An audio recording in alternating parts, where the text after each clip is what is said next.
Hello, hello, and welcome back to the Plant Powered People podcast with your hosts, Michelle Kane and Tony Okamoto.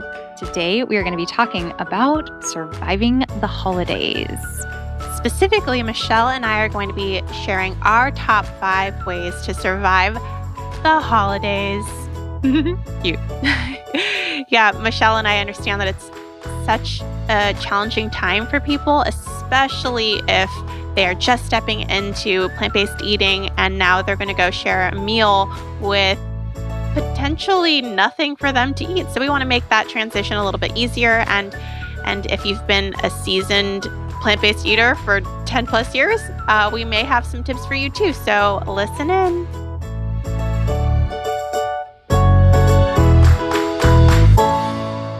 When I became a vegetarian over a decade ago, I didn't even know that it was going to be challenging. I didn't know that when I went to visit my family on Thanksgiving, that the gravy wasn't vegetarian because it was beef gravy and the stuffing was chicken stuffing. And it's like every holiday meal has some sort of animal product in it. Yes. And then when you become vegan, the mashed potatoes, which are used with butter and with cream or cream cheese. I know all kinds of different ways to make mashed potatoes, which can be easily made vegan, not vegan. And it's just difficult. Yeah. And if you don't prepare, you can show up in a situation where literally all of the food is off the table for you.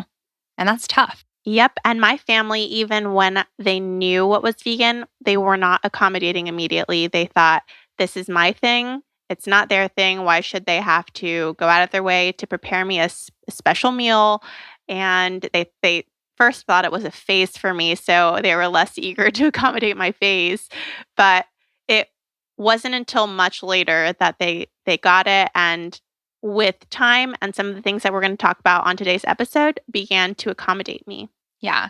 So our first tip is a big one that will only apply to some of you, but it's hosting your own holiday gathering, which obviously isn't a possibility for everyone. But if it is, that it can be such a beautiful opportunity for you to kind of bring everyone together and provide them a delicious plant-based meal. And you can just tell people, hey, if you want to bring a dish, just make sure it's plant-based. I'm happy to send you recipes or anything like that. So it takes some of the challenges out of the equation because you're in total control of the amazing meal that you're going to be eating.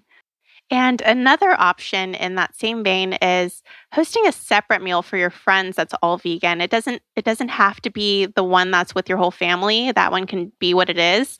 But you can have your own vegan Thanksgiving, which is something that Michelle and I have done for years and years and years. I've done about 10 years of vegan Thanksgivings.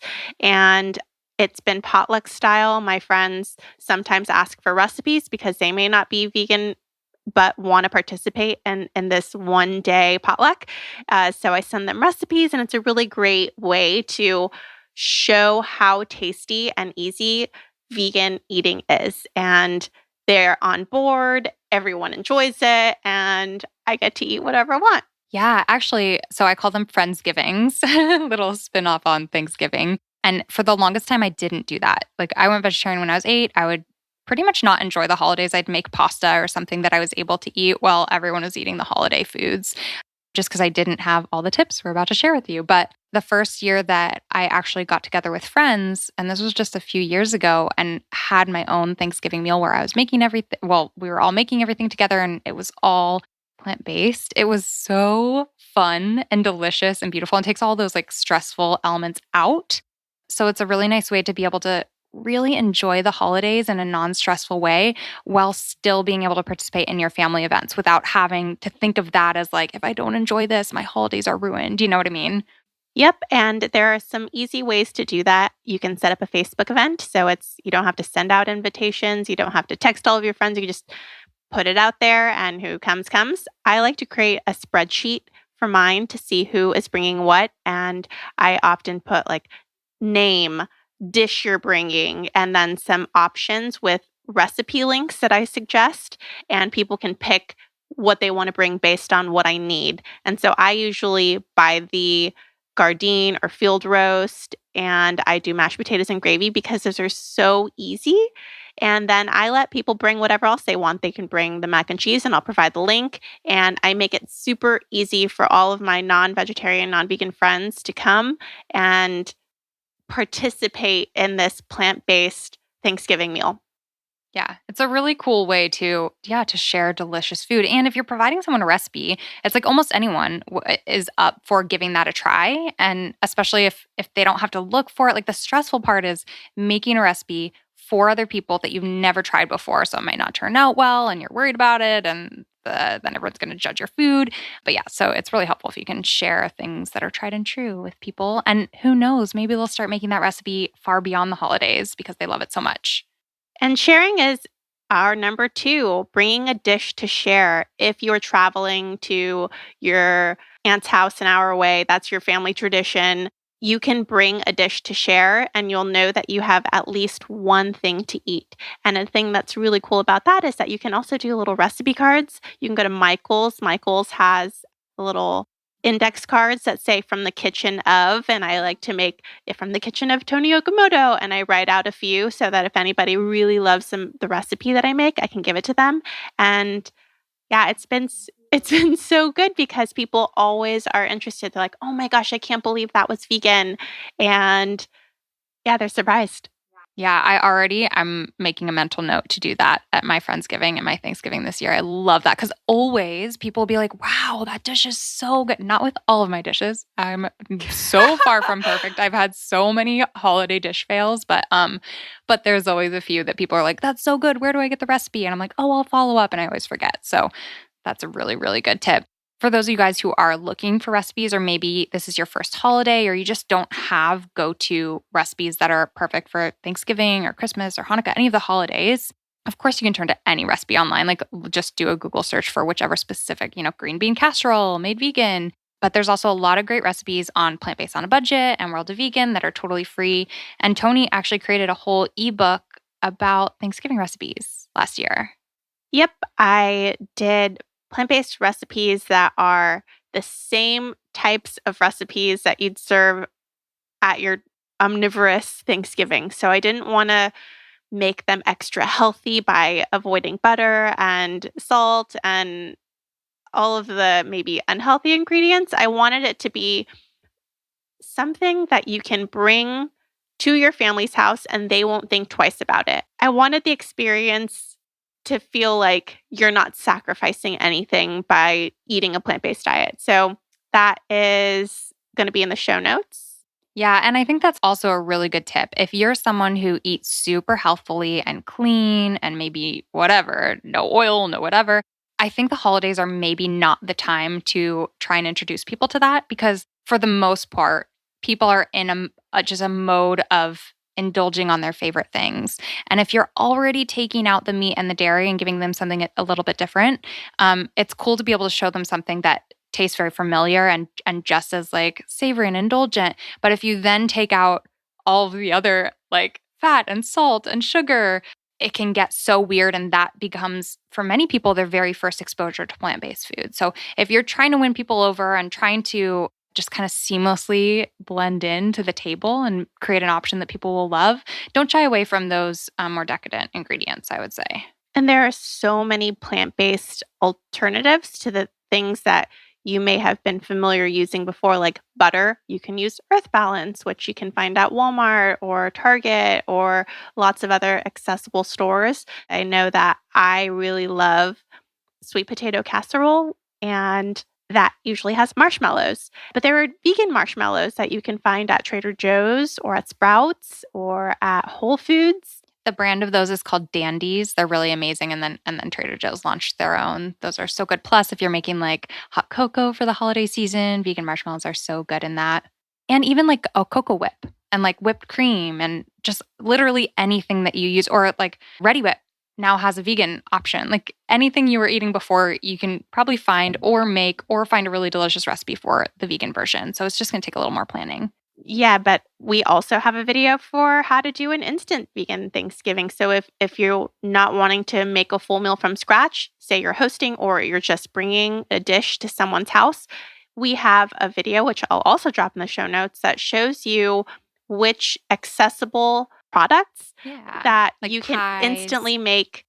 They're either pre-made or just add vegetable broth and bake them. So Yeah, and we're talking like stuffings. You can get like a bag of stuffing. You basically just add water and some extra ingredients and throw it in, or pies. Just it makes it so simple. And I had never cooked a full Thanksgiving meal before, even before I was vegetarian or vegan. So starting and having to find recipes and everything from scratch is really a lot of work, and it's hard, and a lot of the recipes just didn't turn out the way that I wanted to. And so maybe picking some recipes where you're going to try them from scratch, maybe practice them in advance, but then not feeling bad to rely on some of those store-bought options that'll just make your life so much easier that day. And some of them are already familiar to you, like the Sara Lee cherry and apple pies that are frozen. They happen to be vegan and are a godsend. Like you just take them out of the package, throw them in the oven, and you have this really delicious pie. Oh my gosh.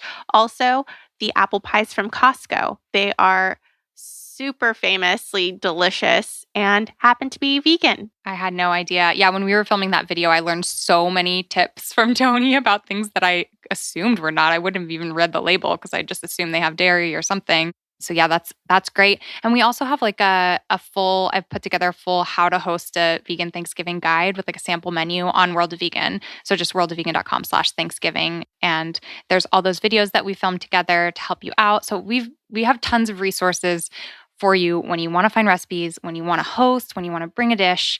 We got you covered.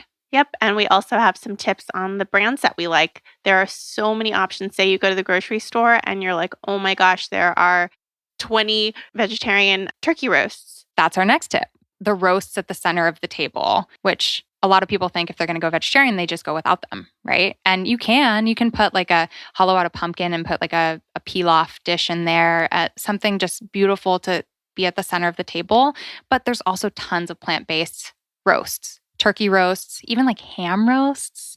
Tofurkey came out with a new one that's ham, and it's like almost every plant-based meat company has a turkey option specifically for Thanksgiving. And I recommend trying them all if you can. Get one every year because it really depends on your flavor preferences. I know that some people like a lighter meat and some people like darker. So I would play around with it every single year, try a new one. And if you want, Michelle and I have a video where we give our own preferences. So you can watch that one. Yeah, we do a live taste test of all the main options of vegan turkey. And it is so true. Everyone's taste preferences are so different. And it's so funny because people don't think that. Like you find something that you love and another thing you hate, and you assume everyone's like that. Like obviously, field roast, celebration roast, celebration roast is the best vegan turkey option. Like that's what I say and think and feel in my heart. But in reality, like no, other people's favorite is completely different. So definitely try them out.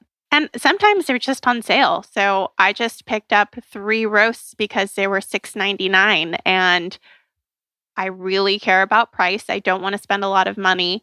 So I purchased mine based on price. I bought 3 Gardein roasts. And I think that that's like just a perfectly acceptable reason to pick a roast.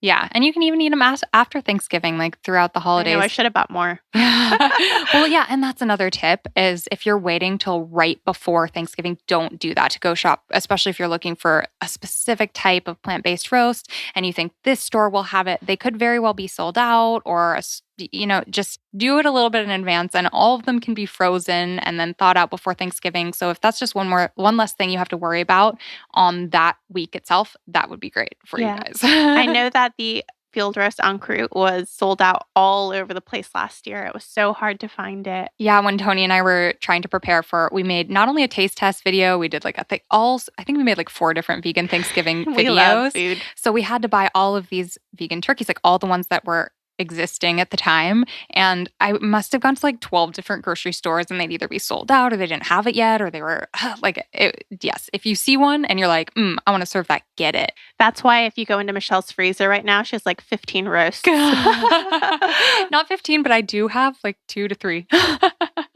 That's a lot. Yeah, that is an important tip though. It's just becoming so much more accessible. So that's really exciting.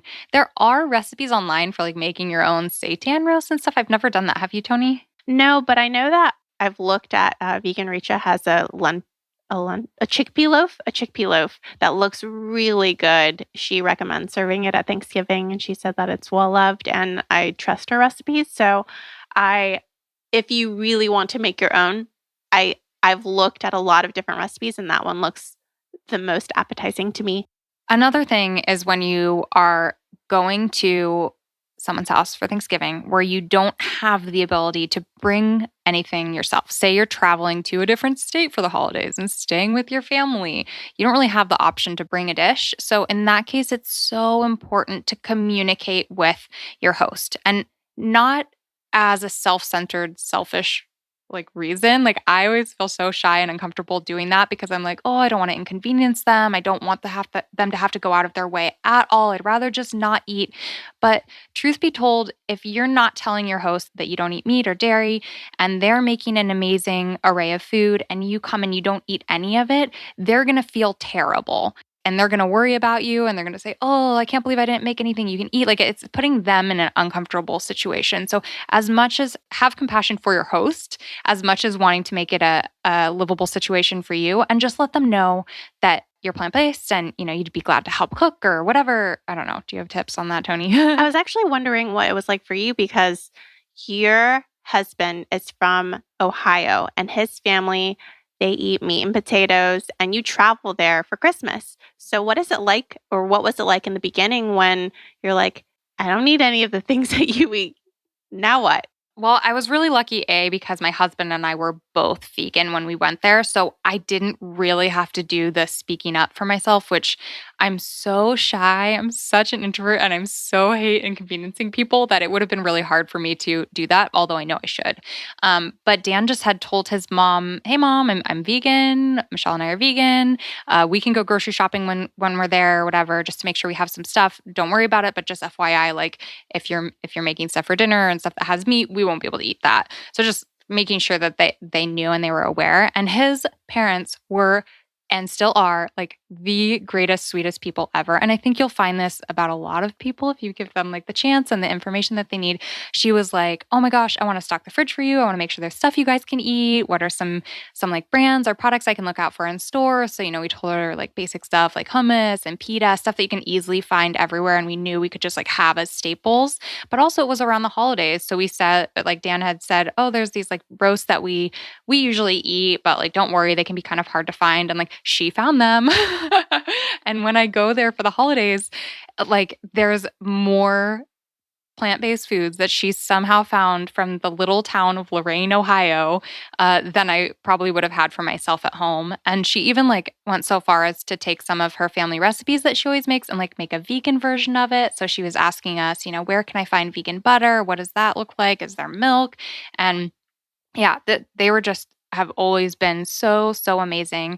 And it's interesting because over the years, now like they drink plant-based milk and almond milk. And that's pretty much the milk that's in their home now. And hummus is like a staple there. And over time, just by being not pushy and not obtrusive, but just choosing our options, eating our options, and letting the family know that's what we're eating. Like Dan's cousins have since gone vegan, which is crazy to me. Like, what? So, so cool. And so there's other people that have, I don't know, been curious to try what's the new foods that are being made around the holidays and really loving them and feeling good on them too, Yeah, I have had a similar experience where something that my family eats when we're together on Christmas morning or any holiday morning, whether we're celebrating Father's Day for brunch or Mother's Day for brunch, we usually have, which is chorizo con papas, which is chorizo and potatoes. And we'll eat it with tortillas and sour cream and cilantro, lime, stuff like that. But my parents over time have switched over to soy rizo because I have introduced it to them, and it tastes the same and it costs the same. So it's not that much of a big change for them. And I have said it doesn't have cholesterol, it's slightly better for you. And it's so surprising to me. But like you said, over time with a good attitude, they have accepted it and have preferred it. Dan is so cute when we go home over the holidays because he always wants to make yummy vegan food for his family. So he'll be like, "Can we make sure we have tofu there so we can make you guys a tofu scramble?" He really wants to introduce them to just healthy, delicious dishes that he loves, but that he wouldn't ask them to make, or it's like a little bit complicated, like it's very weird sounding. But if you're just served it up and like, "Hey, try this." So we do that a lot, which is really fun too. So, the last thing we wanted to talk about is something similar to this, which is keeping it positive and not really bringing the animal suffering conversation up at the dinner table or judging people for what they're eating or saying that they're being unhealthy. So, whatever reason that maybe you're choosing to be plant based, not expecting them to have that same mindset at this dinner with Right. you. And it's interesting because you can have that mindset and walk in and just be like, "All right, I'm just going to do me, let everyone do them." But you'll almost inevitably find that as you step into a situation, people will ask you, like over the dinner table, over their plate of turkey and whatever, "Why is it that you don't eat meat?" Or like that is the time that you will be asked to explain your food choices. And almost inevitably, that is not a good time to step into that conversation. So I would definitely recommend if people are trying to bring that stuff up while they're eating or at the dinner table, just be like, "Thank you so much for asking. I'd love to talk more about this, but let's talk after the meal or maybe on another day where it's not so close to a situation where they're partaking in the situation at the moment?" A lot of people who have asked me, I end up referring them to something I find that's powerful. So maybe if I were in that situation, I would say, I highly recommend watching a documentary called What the Health on Netflix. It's really good. I learned a lot, and maybe you'll learn a lot too. Next subject, or quickly change the subject without totally dismissing their question, but not feeding into it either. Right. And you can always say, like, "Thank you so much for asking. I'd love to send you some resources and documentaries I love that I think you'd be really interested in afterwards." It's something fascinating about the human just brain and mentality that we want to ask, but then we get really, really defensive back. And that seems to happen more when we're at the table? Definitely. Like, Well, you've yeah. already made the choice. Often the food is already in front of you, and you're going to become defensive if you feel someone is attacking your food choices, especially if ethics are involved or if it's a holier than thou attitude. Like, if I care about my health, therefore I don't eat this, but you're eating exactly what I'm talking about is unhealthy, that may make you feel bad. So it's just not the best time to bring up the conversation. Plus, for me, holidays are all about family. I don't want your gifts. I don't care about all of the superficial stuff or commercialism of the holidays. I really love spending good quality time with my family, and I don't want to use that opportunity to turn a conversation or an experience sour. Yeah. And it's interesting because as we learn about issues in our food system or health and wellness, animal suffering, all of that stuff, and then we step into the holidays and we're just faced with animals on the plate, it can feel like to do right by animals and to do right by the world, we need to speak up at every opportunity, and not saying something or bypassing a question that was asked is a missed opportunity, and we're letting down the animals in our world. But we have to think about what's actually effective. Yeah. I'm curious to know how you have dealt with that, Michelle, because you have felt a lot of guilt about not using those opportunities or opportunities and any opportunity to promote animal welfare in your past, especially when you were in college and you felt this immediate need for reduction of animal suffering. So, how did you make that shift and how did you let that go? And how did you understand that it's not the most effective time to bring up such an important and also very loaded discussion? Definitely was a journey for me. And I look back at how I handled it in the past when I was in such a kind of just heated space in my own head about, "Oh my God, this is happening. It needs to stop. I need to take every opportunity to, educate people about what's going on." But looking back, that was never effective, like almost never effective. And it left me feeling like if I was sitting at the Thanksgiving table and my uncle said, "Michelle, like he knows I've been vegetarian since I was 8." And yet he'd always find some reason to bring up like, "So tell me more about turkey farming," or something like while we're eating Thanksgiving dinner. And I would feel obligated to tell him. So I'd start trying to like pull up facts and talk about these things. And I would walk away from the discussion just feeling like I didn't communicate well. It's just not feeling good about the conversation. And I went through many years of that, of like actually trying to be an advocate for positive food choices in every opportunity. And I've just seen that not be effective. And as soon as I started to sort of step back and be less, like, took that pressure off of me, feeling like I needed to be the one to speak up all of the time. And I just kind of let people be and like eased up on my approach and just led by a positive example. I started to see people come to me so much more often, not saying, "Why do you make these choices?" but saying, "Hey, you seem like you're healthy and what you're eating is delicious. Like, can you help me make some of those choices?" Or like, "What are some good recipes?" And it's like the same people that got defensive before when I would try and enter into a conversation, which inevitably turns into a debate, that now that I no longer enter those conversations, they feel so much more comfortable coming to me and asking for support or advice or whatever. And we're able to have a positive and productive conversation. So yeah, I've seen like just the transformation in myself. And we see this in so many people who go vegan and who learn about factory farms and animals and everything, just being so impassioned in the beginning. And it's not like the passion goes away. Like I want just as much to reduce suffering and to help the world, but becoming a little bit more aware of like what's actually effective in our communication with people. And I feel the same goes with if you're coming from a health perspective too. You have learned about what is good for you and you super care about your family. You don't want them to die of heart attack or have type 2 diabetes or suffer from any other diet related health issue. So you feel the need to educate them.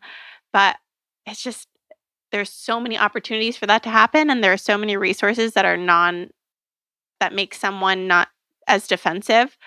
It's just good to be conscious. You can still love them and be caring for them and not have to speak your piece over the dinner table in a joyous celebration of family and gratitude. Yes. Yeah. Also, and yeah. And if you're feeling like you're in a place where you really want to take every opportunity to help, realize that you could spend your whole life debating and fighting with your family and like feeling like you're walking into walls and they're not hearing you and they don't get it and they just don't understand you or just why they should be changing their eating habits.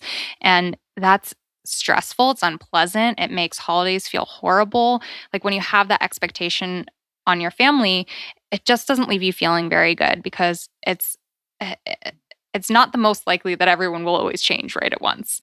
And so remember that there's other things that you can be doing. Like perhaps if you shared the documentary What the Health on your Facebook page at some random other time, that could make a bigger impact on more people, perhaps even your family, than getting into those debates over the dinner table all the time. You could go outside and hand out some leaflets at a bus station, or you could, there's so many things that you could do in your life that you could just add in to make an impact, and it doesn't have to be at the dinner table. I really want to emphasize the power of food sharing. I know we've talked about it in the past, but for me, I have tried every type of activism that you can possibly think to get people to eat healthier. I have handed out leaflets. I have protested. I have worked at a sanctuary. I have done so many things. I've hosted bake sales, did activist runs, pretty much you name it, I've tried it. And what I have found is the most powerful form of activism is sharing food and being nice to people. I have given people vegan food, and then like Michelle said about her in-laws, they have swapped over. Actually, recently, I had some swing dance friends. I hosted 5 swing dancers, none of whom were vegetarian or vegan. And someone just messaged me and told me that they're swapping over to Earth Balance. It's a small step, but it's one way that they are moving toward a plant-based diet. A huge step, like switching over to Earth Balance for every day for the rest of your life cumulatively, is huge. Yep. So definitely there is so much power in food sharing and having good quality conversation and being a kind person who's available to be a resource when that person is ready to make the switch. Yep. Also, holidays are a great opportunity. If you work in an office and you like to bake or cook, just surprising your coworkers with some cupcakes that just so happen to be vegan with Tony's recommended recipe cards attached, that would be so sweet. Everyone loves free food. And I'm sure there will be times where you step into the office over the holidays and there's a chocolate boxes and tons of foods and treats that you desperately want to eat, but that's not plant-based. So just, taking your opportunity to share the plant-based love is a great option. That's a really great tip, Michelle. I highly recommend doing an office vegan cookie swap where everybody bakes a dozen and then you swap cookies at the office. It's a great way to get people interested in vegan baking and show that it's so easy to do without eggs. You just have a few recipe cards or recommended links online. And I've seen it done successfully many times with omnivores who are not used to vegan baking. That's awesome. I love that tip. So those are our 5 ways to survive the holidays. If you guys want sort of a recap with all of the things that we've mentioned and all of the guides and recipes that we think would be super helpful for you, you can find that as always over in the show notes. We'll compile that all there. That is at plantpoweredpodcast.com. And I know everyone's going to encounter so many other like specific situations and questions that you want to have help addressing. So kind of take note as you go through the holidays, what things were challenging, what were you struggling with, and let us know. We'd love to do like a follow-up episode next year, perhaps, that kind of digs a little bit deeper and takes into account your specific requests over the holidays. But I'm really excited, especially if you're stepping into your first plant-based holiday. Whether it's easy or hard, you're going to learn so much. And if you go into it with a positive attitude and good preparation, I think it's going to be awesome. We hope you have a wonderful holiday season. We are so excited for ours. I am dating someone who is Jewish, so we always get to spend Christmas with my family and then Thanksgiving with his family. And we're going down to Florida and having a vegan Thanksgiving with his whole family. It's going to be probably about 7 people will be celebrating their first vegan Thanksgiving. So I am excited. I will keep you posted on that. What are you up to, Michelle? I'm actually having a Friendsgiving and Tony's coming over Yay! Next weekend. So that's exciting. And then for my Thanksgiving, it's kind of special because my birth father's coming up, who you guys might have heard from in our past show, Greg. And so he's going to meet my dad for the first time and my mom and my uncle. Our whole family's going to be together and I'll be hosting. So it'll be a totally plant-based meal, which my family's used to at this point. It's been so many years. So yep, I'll be hosting. And then for Christmas, I'll be going to Dan's families in Ohio, and that's always awesome. And I am Jewish, so I celebrate Hanukkah, and I'll probably do that with my mom. Make some plant-based latkes. So good. Should be a good holiday season. I have gotten really into Jewish foods since I started dating Paul. I've learned how to make challah. Yes. And we're gonna do a Seder, you and I. Are we? Yeah. Oh, good. My favorite. Look forward to that, guys. All right. If you end up making any of the recipes that we share, you can find them over in the show notes. But we'd love to see pictures. We'd love to hear how your holidays go. And if you use any of our tips, let us know that too. Go on into our review section on iTunes. Let us know. We'd love, love, love, love to hear all about it. We love reading your notes there. Thank you guys so much for tuning in. Wishing you the happiest holidays. As always, you can find everything at plantpoweredpodcast.com. All our social medias and everything is right there. And see you in the next episode. Bye.